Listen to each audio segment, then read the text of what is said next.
Hi guys! So today punta tayong Dolphin Park. So tanghali na naman. Dami pa kasi tayong ginagawa sa umaga. Lalaba, naglilinis, ligpit ng gamit. Kasi isang beses lang tayo mag day off.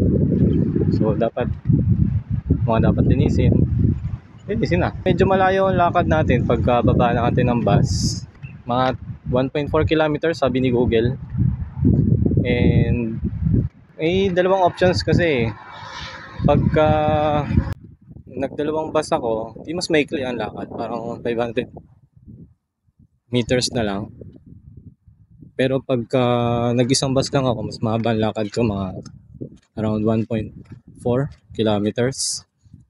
So parang gusto ko din maglakad, mahilig naman ako maglakad, wala namang kaso sa akin yun. So pinili ko na lang yung maglakad ng 1.4 kilometers papuntang Dolphin Park. So check natin kung ano yung itsura ng Dolphin Park. Yun guys, okay ang building yun, pero ang ganda meron pang tower crane sa taas, pero mukha naman siyang tapos na. So guys, welcome to Dolphin Park. And wala pa ako nakikita ng dolphin. Anyways, kakapasok ko pala naman. Check natin kung ano meron sa park. For now, yung entrance niya parang malawak na green area. See? All of this is in front of the park. Wala naman nakalagay na Dolphin Park sa una, pero ito yung tinuro ni Google. Check na natin. So una sa Dolphin Park, meron siyang pathway ba to? And mostly green pastures. Pastures, green fields. So meron siyang green fields, malawak as in. So wala lang masisilungan pag mainit ng araw, unless over there. Pero bukod doon, medyo mabibilad ka. Check natin, merong parang kids playground doon. Guys, right in the middle of the park is this rock formation. Mahirap ma-visualize yung itsura niya siguro pagka nandito sa baba, pero I think it's just a logo for the Dolphin Park. I'm not sure.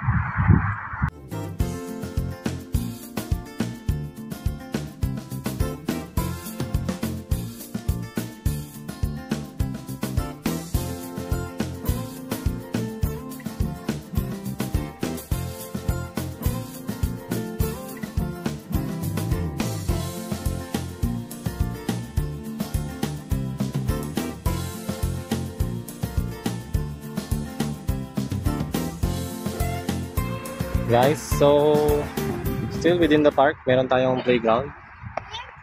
See? Outdoor playground siya, pero meron din siyang main roof. So okay naman. Actually dalawa siya. So meron din sa kabila. Ito yung una. At yun naman yung kabila. So meron siyang outdoor playground.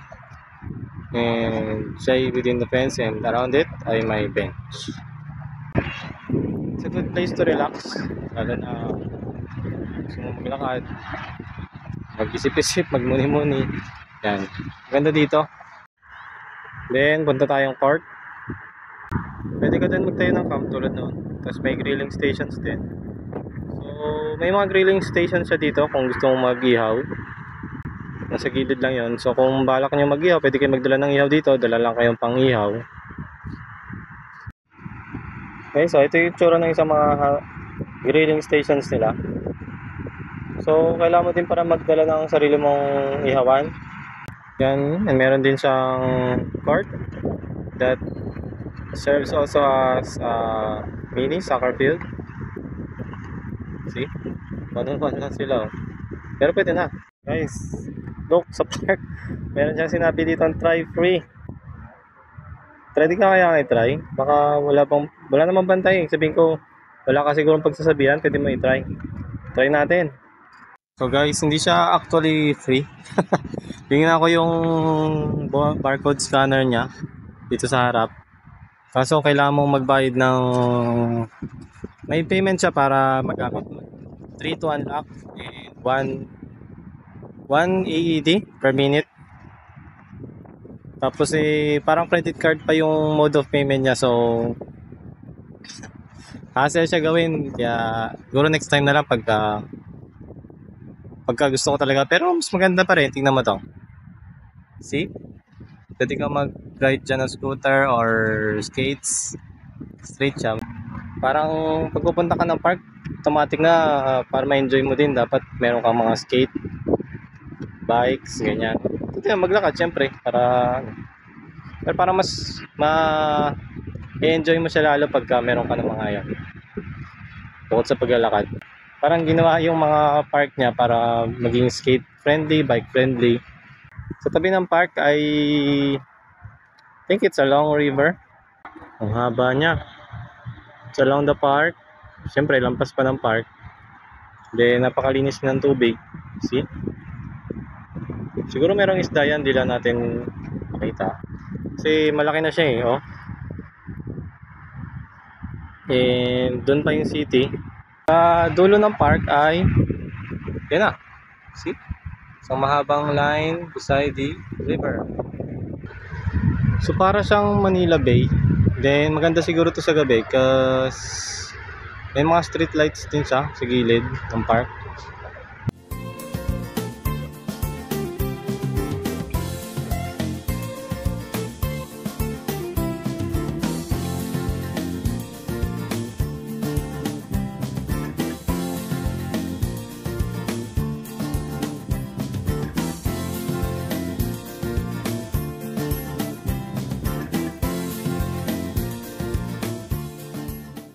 Look, sa gitna siguro to ng park.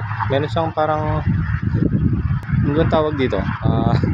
Yung riverside pala. Tapos nandito na tayo sa una. Wow. Hey, Dr. River.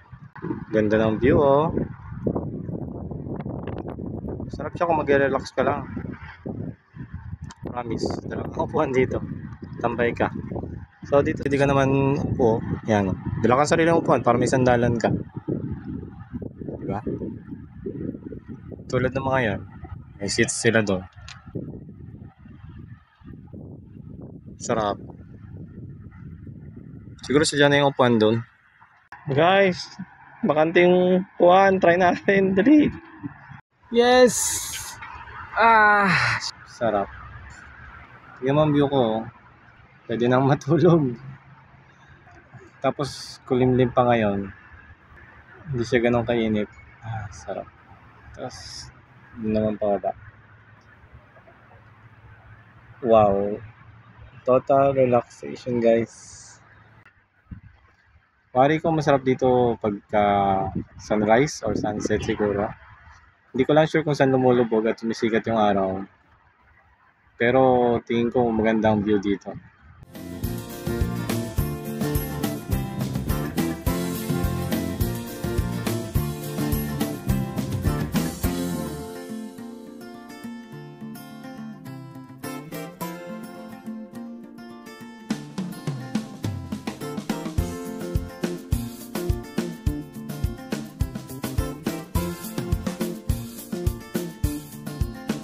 Guys, may nakita akong pusa.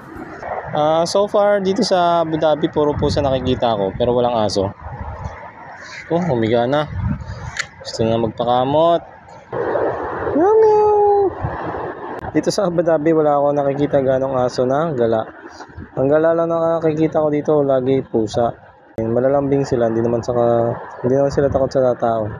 Pag tinatawag mo, malapit na ngayon. So, parang katulad lang ng mga pusa sa atin. Hindi naman nagkakalayo ng itsura. Bye, meow meow. Alis na ako. Tama na, ha? Uwi na ako. Diyan ka na. Bye, meow meow, ha? Sumunod pa. Uwi na ako. Kulimlim na. Baka makaulan pa. Hindi pa naman kulimlim, guys. Takpan lang ng ulap yung araw. Yan. Tsaka na, uwi na ako. Guys, pauwi na tayo. Yung pusa naman nagpapalambing pa. Ano? Uwi na ako ha. Dito ka na. Bye bye. Oy. Uwi na nga ako. Tama na. Tama na ha. Bye bye. Tingnan mo yung pantalon ko. Balahibo na ng pusa. Tama na. Nasundan pa rin ako ng pusa. Kasi meow meow. Yan o. Tama na meow meow. Meow meow, alis na. Bye meow meow. Alis na ako, uwi na ako ha. Sundan pa ako, naglakad pa ng malayo. Bye-bye. Tama na. Bye-bye meow meow. Nabol ako, gusto pa magpalambing eh. Tama na yan. Yun guys, salamat sa panonood.